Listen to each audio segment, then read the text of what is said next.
Have you ever wondered why you feel overwhelmed by other people's expectations? Do you find it hard to say no, even when you're stretched thin? Are you caught in cycles of guilt or frustration, unsure where your responsibilities end and someone else's begin? What if there was a way to protect your time, energy, and heart without feeling selfish? Could learning the art of boundaries be the answer to creating healthier, happier relationships and a more fulfilled life? Why boundaries matter. Boundaries are the invisible fences that define where you end and someone else begins. They're not walls to keep people out, but rather gates that help you protect what's most valuable: your feelings, your needs, your time, and your choices. When you have healthy boundaries, you can love others without losing yourself. Without them, life can feel like a confusing blur, where your priorities are hijacked by the demands of others. What are boundaries really? Think of boundaries as property lines for your life. Just as a fence marks where your yard ends and a neighbor's begins, personal boundaries mark your responsibilities, emotions, and decisions. They help you know what you are and aren't responsible for. You can't control other people, but you can control your own choices, attitudes, and reactions.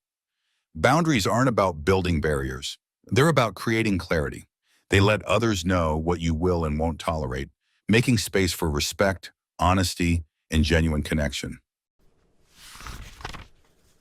The signs of a boundary problem. How do you know if your boundaries need work?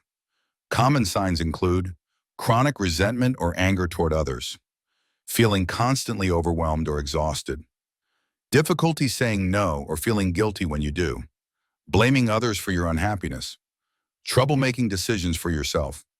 People with weak boundaries often feel like victims, tossed around by the needs, moods, or expectations of those around them. The roots of boundary struggles. Many people struggle with boundaries because of their upbringing. As children, we may have learned that good people always help or sacrifice, that saying no is rude, or that our needs don't matter. Some families discourage independence, smothering kids with over-involvement, while others neglect or ignore, leaving children unsure how to protect themselves. Culture, religion, and even personal temperament also shape our views on boundaries. The result? Adults who are uncertain about where to draw the line. The 10 laws of boundaries. There are universal principles, laws, that govern how boundaries work. Here are a few highlights. 1. The law of sowing and reaping. Actions have consequences. If you rescue someone from their consequences, you prevent them from learning. 2. The law of responsibility. You are responsible for yourself, not for controlling others. 3. The law of power. You can't change other people, but you can change your responses. 4. The law of respect. If you want others to respect your boundaries, you must respect theirs. 5. The law of motivation. Setting boundaries out of fear or guilt leads to resentment. Do it from freedom and love. 6. The law of evaluation. Setting boundaries may hurt someone's feelings, but it isn't harmful if it's done with care. 7. The law of proactivity. Boundaries should be about healthy choices, not just reactions to pain. 8. The law of envy. Focusing on what others have keeps you from taking responsibility for your own needs. 9. The law of activity. Don't wait for others to define your boundaries. Take initiative. 10. The law of exposure. Boundaries must be communicated clearly. No one can read your mind.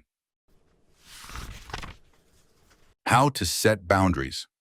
Setting boundaries starts by recognizing your limits and communicating them honestly. This means saying no when something doesn't work for you, without elaborate excuses or guilt. It's about being direct and kind, but firm. Identify your limits. Notice when you feel discomfort, resentment, or anger. These feelings often signal that a boundary is being crossed. Communicate clearly. Use simple, direct language. I can't take on that project right now. I need some quiet time this evening. Prepare for pushback. Not everyone will like your boundaries. Some may try to guilt, manipulate, or pressure you. Stay calm and repeat your limits as needed. Practice consistency. Boundaries require repetition and reinforcement. The more consistent you are, the more others will respect your limits. Boundaries in relationships. Healthy relationships depend on healthy boundaries. Whether it's with family, friends, romantic partners, or coworkers, boundaries clarify what you will and won't accept. In families, boundaries help you separate from your parents as an adult, define your role as a spouse or parent, and avoid getting sucked into dysfunctional dynamics. In friendships, they prevent resentment, enable honest communication, and help you balance giving with receiving.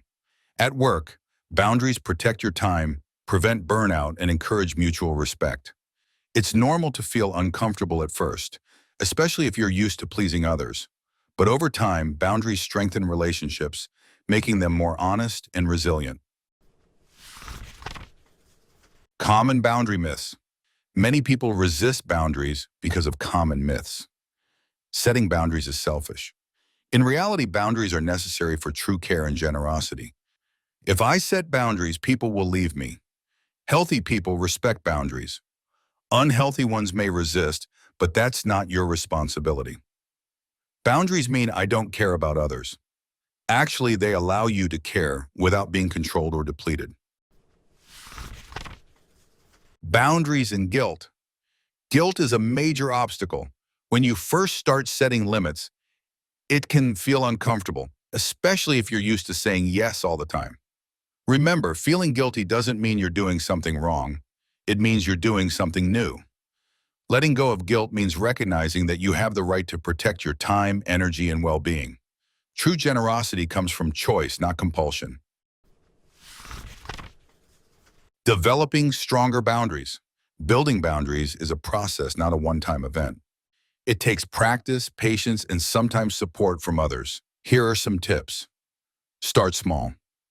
Begin with less emotionally charged situations. Get support. Surround yourself with people who respect your growth. Expect discomfort. It's normal to feel uneasy at first. Celebrate progress. Notice the positive changes as you grow stronger and more confident. The results of healthy boundaries. When you set and maintain boundaries, life gets better. You have more energy, less resentment, and greater freedom to pursue your goals. Relationships become more honest and balanced. You learn to care for others without losing yourself. Ultimately, boundaries are an act of love, love for yourself and for those around you. They allow you to be fully present, generous, and authentic, living from a place of strength rather than obligation. So where in your life could a simple no open the door to a happier yes? What would change if you gave yourself permission to protect your time, your energy, and your heart? Are you ready to build the invisible fences that let you care for others without losing yourself? What boundaries will you set today? This is BitBooks. What books should we break down next? And what new boundaries will you begin to honor starting now?